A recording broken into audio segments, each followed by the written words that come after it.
The grandest medieval Bibles were illuminated manuscripts in which the text is supplemented by the addition of decoration, such as decorated initials, borders, marginalia, and miniature illustrations.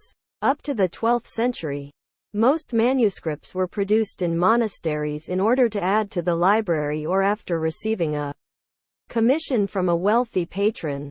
Larger monasteries often contained separate areas for the monks who specialized in the production of manuscripts called a scriptorium, where separate little rooms were assigned to book copying. They were situated in such a way that each scribe had to himself a window open to the cloister walk. By the 14th century, the cloisters of monks writing in the scriptorium started to employ laybrothers from the urban scriptoria, especially in Paris, Rome and the Netherlands. Demand for manuscripts grew to an extent that the monastic libraries were unable to meet with the demand, and began employing secular scribes and illuminators.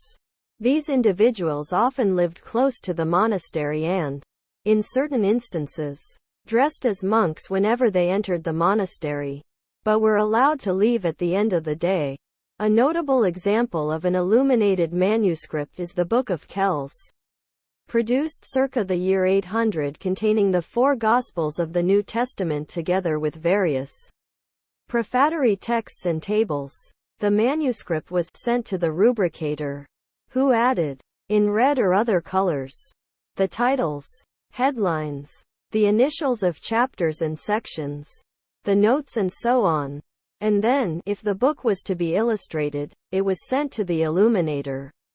In the case of manuscripts that were sold commercially, the writing would undoubtedly have been discussed initially between the patron and the scribe, or the scribe's agent.